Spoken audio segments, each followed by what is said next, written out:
वालेकुम dear students, welcome you all dear student. आज हम जो एफबीआर का जो इंटरव्यू है इसके हवाले से हमारा जो लेक्चर है, ठीक है, उसमें हम जो है ना वो डिफर्ड टैक्स को जो है ना वो हम जो है ना वो डिस्कस करेंगे इस वीडियो में, ठीक है। तो डिफर्ड टैक्स डियर स्टूडेंट क्या होता है? It is the tax which is paid in advance and और debt will need to be paid in future, ठीक है ना। वो टैक्स जिसको हम जो है ना वो क्या करें, एडवांस में हम क्या करें, पे करें, या जिसको हमने क्या क्या करना है, जिसको हमने क्या करना है फ्यूचर में क्या करना है वो पे करना होता है, ठीक है। वो हमारा क्या कहलाता है, वो हमारा डिफर्ड टैक्स कहलाता है, ठीक है डियर स्टूडेंट्स। तो इसकी जो है ना एक जनरल किस्म की जो है ना वो डिफिनेशन है, ठीक है। और जो डिफर्ड टैक्स है ना एक ब्रॉड किस्म का जो है ना वो टर्म है, ठीक है ना। इसकी दो कैटेगरीज आती है, ठीक है। डिफर्ड टैक्स की एक दो किस्म की जो है ना वो कैटेगरीज आती है, ठीक है ना।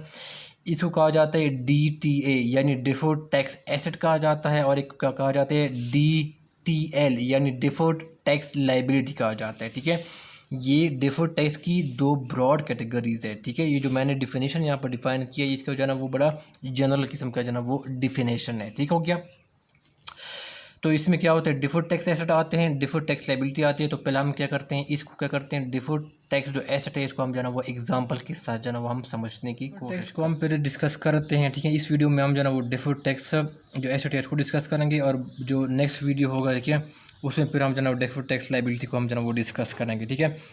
डिफर्ड टैक्स एसेट क्या होता है, एसेट क्या होता है, when tax is over paid और payment is made in advance it is called deferred tax asset होता है, ठीक है। यानी जब टैक्स को आप जो है ना ओवर पेड करें, ठीक है ना, या इसको जो है ना वो क्या करें, पेमेंट इन जो है ना वो आप एडवांस में क्या करें, उनकी पेमेंट करें टैक्स की, ठीक है। तो वो जो आपको क्या होता है, वो अमाउंट क्या होती है, वो जो है ना वो डिफर्ड टैक्स एसेट कहलाती है, ठीक है। हम जो है ना इसको जो है ना एक एग्जांपल के ज़रिए जो है ना वो समझते हैं, फिर आपको जो है ना सही क्लियर समझ आ जाएगा। हम जो है ना एक कंपनी की जो है ना वो एक एग्जांपल जो है ना वो एक लेते हैं, ठीक है ना। मिसाल के तौर पर 2022 में कंपनी ने कोई कंपनी एक्स है, ठीक है, इसने क्या करना था, 1 लाख रुपीज़, ठीक है 1 लाख रुपीज़ क्या था, उसने टैक्स की मद में देना था, उनका टैक्स बनता था, ठीक है। लेकिन क्या किया कंपनी ने, क्या किया 2022 में अपना जो टैक्स जो है ना वो रिटर्न जो है ना वो फाइल किया है, उसमें 1 लाख की बजाय उसने क्या किया, 5 लाख जो है ना उसने क्या किया, उसको दे दिए, ठीक है ना, लिख दिया। यानी कंपनी ने क्या किया, 2022 में 1 लाख की बजाय इसने क्या किया, 5 लाख रुपया क्या किया, उसको अदा किए। इसका मतलब ये है कि 5 लाख माइनस 1 लाख, ठीक है। इसका मतलब ये है कि जो 4 लाख रुपया किए वो कंपनी ने एडवांस में क्या किए, वो पे किया है। कंपनी का क्यों एडवांस में पे किया, देखो कंपनी का बन रहा था 1 लाख रुपये, इसने पे कर दिया 5 लाख रुपया, तो बीच में जो डिफरेंस आ रहा है 4 लाख रुपये का, वो मतलब क्या है, वो कंपनी ने एडवांस में क्या किया, वो टैक्स अथॉरिटीज़ को क्या किया, वो पे किया है, ठीक है। और ये जो 4 लाख रुपये है ये क्या है, कंपनी का जो है ना वो क्या है, वो एक एसेट है, ठीक हो गया। वो क्या है, कंपनी का एक एसेट है। अब कंपनी क्या होगी, जो कंपनी बैलेंस शीट बनाएगी, ठीक है ना, बैलेंस शीट जो है ना वो कंपनी बनाएगी, तो बैलेंस शीट के में क्या होता है, एसेट्स होते हैं, यहाँ पर क्या होती है, लाइबिलिटीज़ होती है, ठीक है, लाइबिलिटीज़। तो जो डिफर्ड टैक्स इसको हम क्या कहेंगे, 4 लाख रुपये, इसको हम जो है ना वो डिफर्ड टैक्स एसेट कहेंगे। ये कंपनी के लिए क्या है, DTA डिफर्ड टैक्स एसेट है, 4 लाख रुपया, ठीक है, जो इसने एडवांस में पे कर दिया है।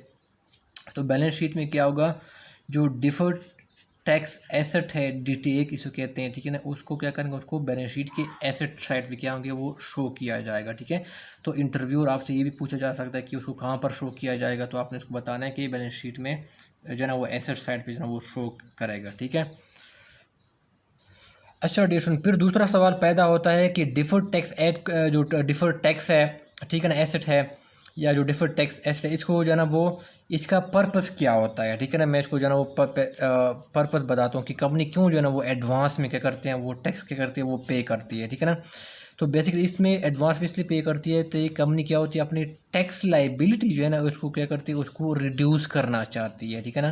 कंपनी वांटेड टू रिड्यूस, क्या होती है, वो अपनी टैक्स लाइबिलिटी को फ्यूचर में क्या होता है वो रिड्यूस करना चाहती है। तो कंपनी क्या करती है, उसको एडवांस में क्या करती है, वो पे करती है, यानी फ्यूचर में इसको क्या करे वो, ठीक हो गया। मैं एग्जांपल देता हूँ, यहाँ पर मैंने बताया कि क्या है, 2022 में क्या कहता है, डिफर्ड टैक्स कितना रह गया, वो 4 लाख रुपया रह गया। अब मैं सपोज करता हूँ कि आ गया 2023 आ गया, ठीक है ना, ये 2022 है, 2023 आ गया, वहाँ पर कंपनी का जो है ना वो टैक्स जो है ना वो क्या बन रहा था, कंपनी का टैक्स बन रहा था वो 5 लाख क्या होता है और रुपीज़ क्या आता है, वो टैक्स जो है ना वो बन रहा था, ठीक है ना।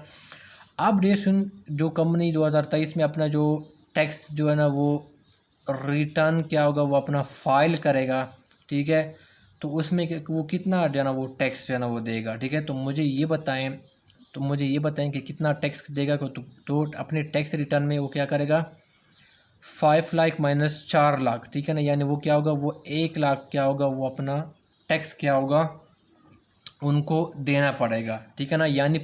यानी क्या हुआ कि जो इसने 4 लाख ऑलरेडी जो है ना वो 2022 में किया था, वो एडवांस में जो है ना वो पे किया था, ठीक है ना। अब जो 2023 आ गया तो उसने क्या किया, 5 लाख इसका टैक्स बनता था, तो इसका मतलब ये है कि 5 माइनस 4। अब कंपनी को क्या होगा, सिर्फ जो है ना वो 1 लाख रुपया जो है ना वो क्या होगा, वो इनको देना पड़ेगा, ठीक है ना। क्योंकि क्या था, वो ऑलरेडी 4 लाख रुपया वो 2022 में एडवांस में पे कर चुका होगा। तो वो क्या करेगा इस साल के साथ, वो क्या करेगा, वो एडजस्ट करेगा, ठीक है, उनके साथ एडजस्ट कर लेगा, ठीक है। तो इसका मतलब ये है कि कंपनी ने क्या कि इसकी जो टैक्स लाइबिलिटी क्या होगी, वो रिड्यूस होगी। यानी 2023 में कंपनी ने 5 लाख रुपए जो ना वो टैक्स रिटर्न में लिखने के बजाय, टैक्स अथॉरिटीज़ को देने की बजाय उसको क्या करना पड़ा, उनको सिर्फ जो ना वो 1 लाख रुपया क्या का वो देना पड़ेगा। यानी इसकी जो ना वो टैक्स लाइबिलिटी क्या होगी, वो रिड्यूस होगी। किसके थ्रू रिड्यूस किया, कंपनी ने जो ना वो डिफ़र जो ना वो जो टैक्स एसेट है, ठीक है ना, उसके थ्रू क्या किया, कंपनी ने अपनी टैक्स लाइबिलिटी को क्या किया, वो रिड्यूस किया। यानी कंपनी को 5 लाख जो है ना वो भरने की बजाय टैक्स अथॉरिटीज़ को वो 2023 में सिर्फ 1 लाख रुपया जो है ना वो देना पड़ेगा। क्योंकि जो है ना वो कंपनी क्या किया, क्योंकि कंपनी ने ऑलरेडी जो है ना वो 4 लाख रुपया एडवांस में 2022 में टैक्स अथॉरिटीज़ को पे किया था और वो कंपनी का एसेट था, ठीक है ना। तो कंपनी ने इसी को क्या किया, इस साल की जो है ना वो टैक्स के साथ एडजस्ट किया, और एडजस्ट करने के बाद कंपनी का जो है ना वो इतना टैक्स जो है ना वो बनता था। तो कंपनी क्या करेगा, अपने टैक्स रिटर्न में 1 लाख रुपया जो है ना वो क्या करेगा, वो जमा करवाएगा, ठीक है। तो इसकी वजह से क्या हो गया, कंपनी की टैक्स लाइबिलिटी हो गया वो 5 लाख से रिड्यूस हो गई, कितने होगी 2023 में, वो क्या होगी 1 लाख रुपये पे चलेगी हैं, ठीक है। तो ये डेफर्ड टैक्स का एक मकसद ये भी होता है कि अपना टैक्स लाइबिलिटी को क्या करे, उसको रिड्यूस जो है ना वो किया जा सके। ये तो हो गया टैक्स लाइबिलिटी हो गया, ठीक है, कि जो डिफर्ड टैक्स एड को यूज़ किया जाता है, सॉरी एसेट को यूज़ किया जाता है टैक्स लाइबिलिटी को डिक्रीज़ करने के लिए। एक इसका दूसरा यूज़ ये भी है कि टैक्स ब्रेक्स लेने के लिए, ठीक है। कंपनी चाहती है कि मैं क्या करूँ, टैक्स ब्रेक्स जो है ना वो ले लूँ। यानी उसको क्या कहते हैं कि कंपनी को जो है ना इस दौरान कोई जो है ना वो टैक्स जो है ना वो ना पे करना पड़े। मिसाल के तौर पर हमें वही एग्जांपल जो है ना वो चलाते हैं कि 2022 में क्या था, कंपनी का जो डिफर्ड टैक्स एसेट था वो कितना था, जो इसने एडवांस में पे किया था, वो कंपनी का क्या था एसेट था, वो 4 लाख रुपया था, ठीक है। अब हम क्या करते हैं 2023 में क्या करते हैं, मैं टैक्स ब्रेक की बात समझा रहा हूँ, ठीक है, कंपनी कैसे क्या ना वो टैक्स ब्रेक्स लेती है, ठीक है।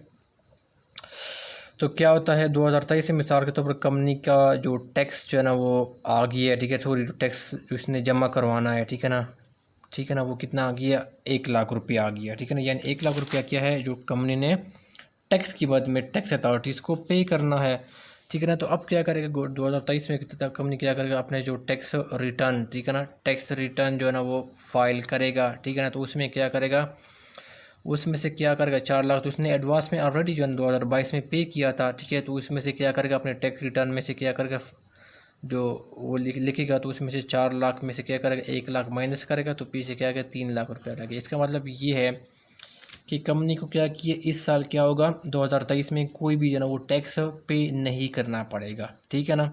क्योंकि ऑलरेडी जो है ना इसने 4 लाख एडवांस में जो है ना वो पे किया था, वो कंपनी का एसेट था। इस साल कंपनी का जो के ज़िम्मे जो है ना वो टैक्स अदा करना है वो 1 लाख रुपया है। तो कंपनी क्या करेगा, टैक्स फाइल रिटर्न में से क्या करेगा, 4 लाख में से क्या करेगा, वो जो एक कंपनी का डिफर्ड टैक्स एसेट है, ठीक है ना, इसमें से 1 लाख माइनस करेगा, तो पीछे क्या कितने रहेंगे 3 लाख रुपये। तो 3 लाख रुपये अभी भी क्या होता है, कंपनी का डिफर्ड टैक्स एसेट है। फिर भी जो है ना कंपनी क्या होता है, वो एसेट जो है ना वो फिर भी जो है ना वो रहते हैं, ठीक है। तो इसका मतलब ये है कि कंपनी को 2023 में कोई टैक्स जो है ना वो पे नहीं करना पड़ेगा, ठीक है ना। इसी तरह अगर 2024 आ गया, ठीक है ना, 2024 आ गया, ठीक हो गया। मिसाल के तौर पर 2024 में क्या किया, कंपनी की ज़िम्मे जो है ना वो 2 लाख रुपये पड़ गया है, जो इसने टैक्स अथॉरिटीज़ को पे करना था। तो फिर क्या करेगा, मैं मिसाल दे रहा हूँ, ठीक है ना। फिर अपना टैक्स रिटर्न जो है ना वो क्या करेगा, वो जो कंपनी फाइल करेगा, ठीक है ना। तो इसमें से क्या लिखा, टैक्स रिटर्न में से क्या लिखेगा कि 3 लाख, ठीक है ना, 3 लाख रह गई थी, ठीक है 2023 में, ठीक है ना। तो 3 लाख में से क्या करेगा, 2 लाख माइनस करेगा और पीछे कितने रह गए, 1 लाख रुपये। फिर भी क्या रह गया, डिफर्ड जो टैक्स एसेट है फिर भी जो ना वो 1 लाख रुपये रहे। इसका मतलब ये है कि मैंने जो 3 लाख की जो डिफर टैक्स जो एसेट है, ठीक है, उसके साथ मैंने इस साल की जो टैक्स लाइबिलिटी मेरी बनती है 2 लाख रुपये, ठीक है, वो मैंने एडजस्ट कर ली है, ठीक है ना। तो एडजस्ट करने के बाद क्या किया, मेरे ज़िम्मे कोई भी जो ना वो टैक्स की लाइबिलिटी नहीं है, क्योंकि मैंने क्या कि इसको जो डिफर्ड टैक्स एसेट है उसके साथ एडजस्ट कर लिया। और फिर भी क्या होता है, 3 - 2 के फिर भी मेरा क्या होता है, डिफर्ड टैक्स एसेट फिर भी जो ना वो रहता है, ठीक है। तो इसका मतलब ये है कि मैंने पूरी टैक्स लाइबिलिटी इस साल की जो है ना वो इस साल की जो टैक्स लाइबिलिटी है मैंने डिफर्ड टैक्स एसेट के साथ एडजस्ट कर लिया है। तो इसका मतलब ये है मुझे कोई भी इस साल जो टैक्स है वो टैक्स अथॉरिटीज़ को पे नहीं करना पड़ेगा, ठीक है। और फिर जो है ना ये जो डिफर्ड टैक्स एसेट रह गई है, ठीक है, फिर जो नेक्स्ट साल होगा तो इसके साथ कोई टैक्स लाइबिलिटी होगा, फिर इनके साथ जो है ना वो क्या होगी, उनके साथ एडजस्टमेंट जो ना क्या होगी वो की जाएगी, ठीक हो गया।